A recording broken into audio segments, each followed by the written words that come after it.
শেষে অনির্বাণের হাতে রেজিগনেশন ধরিয়ে দিয়ে ওই অফিস থেকে চির বিদায় নিল রাই। হ্যাঁ বন্ধুরা, ভিডিওতে লাইক দিয়ে দেখতে থাকুন। অনির্বাণের ঘৃণার পাত্রী হয়ে আর কোনো মতেই থাকতে চায় না ওই অফিসে রাই। রাই বলতে থাকে যে না, আজই আমি রেজিগনেশন লেটার দিয়ে চিরতরে স্যারের কাছ থেকে বিদায় নিয়ে নিব, কারণ সে যখন আমার চেহারা দেখলে এরকমভাবে রেগে ওঠে, তারপরেও যদি আমি নির্লজ্জ বেহার মতন এই অফিসে পড়ে থাকি তাহলে সেটা ভুল হবে।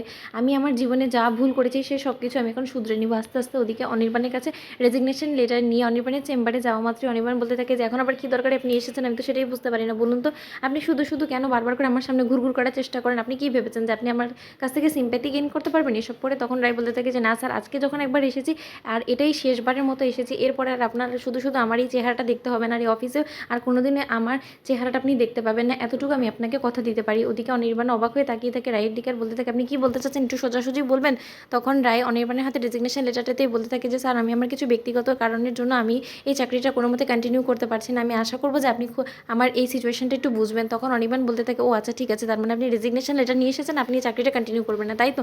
এখানে আপনি লিখেছেন যে আপনার পার্সোনাল রিজনের কারণে আপনি চাকরিটা ছাড়ছেন, তাহলে বেশ তো, সেটাতে আমার কোনো প্রবলেম নেই। আপনার কিছু ইস্যু থাকতেই পারে, কিন্তু আমার সবসময় আপনার ভবিষ্যৎ জীবনের জন্য শুভকামনা রইল। আমি আশা করবো যে আপনি যেখানেই যান না কেন, অন্তত সেইখানে অন্তত আমার এখানে যা করেছেন সেগুলো অন্তত কন্টিনিউ করবেন না, এতটুকু আমি অন্তত আপনার কাছ থেকে আশা করতেই পারি, তাই না রাই?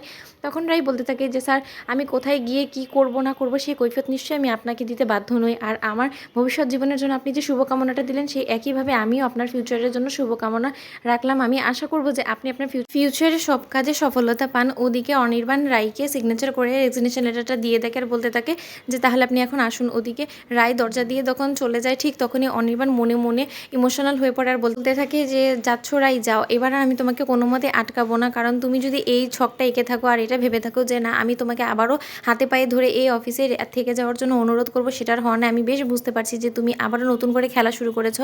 তুমি হয়তো বা ভেবে নিয়েছো যে তুমি যদি এই রেজিগনেশন লেটারটা আমার হাতে ধরিয়ে দাও, তখনই আমি তোমাকে আটকানোর জন্য নানান ধরনের চেষ্টা করবো। যে ভুলটা আমি আগে করেছি সেই ভুলটার কোনো মতেই আমি দ্বিতীয়বার করবো না। আমি এখন আমার আগের সব ভুলগুলো শুধরে নিব। আমি আর এত সহজে কোনো মতে কোনো মেয়ের উপরে ঘুরে যাব না, কারণ আমি এখন বুঝতে পেরেছি যে হয়তো বা আমারই ভালো মানুষের সুযোগ নিয়ে তোমাদের মতন মেয়েরা ছেলে খেলা করে, আর যখন ওদের স্বার্থসিদ্ধি অনুযায়ী আমাদেরকে ব্যবহার করা হয়ে যায়, তখন ঠিক সময় মতো তোমরা আমাদেরকে ছুঁড়ে ফেলে দিবে। এটাই হলো তোমাদের মতন মেয়ের আসল ক্যারেক্টার। তুমি সূর্যের সাথে একই জিনিস করেছো, হয়তো বা ভবিষ্যতে তুমি আমার সাথেও একই জিনিস করতে, যদি না ঠিক সময় আমি তোমাকে হাতে নাতে ধরে ফেলতাম। ভাগ্যিস নীলু আমাকে ঠিক সময় সব কিছু জানিয়ে দিয়েছিল, নয়তো আমি কত বড় বিপদে পড়ে যেতাম আমি তো সেটা কল্পনাও করতে পারছি না।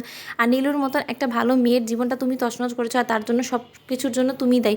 সূর্যের মতন মানুষটাকে তুমি একবারে চিরতরে বিষিয়ে দিয়েছো, ওর জীবনটাকে এমন পরিমাণে তুমি বিষাক্ত করে দিয়েছো যে ও এখন সুখের মুখ দেখা তো দূরে থাক, ও এখন জীবনটাকে নতুন করে গোছানোর কথাও ভাবতে পারছে না। ভাবতে পারছো রাই তুমি? তোমাদের ভিডিওটি ভালো লাগলে লাইক, কমেন্ট, শেয়ার, সাবস্ক্রাইব করতে ভুলো না।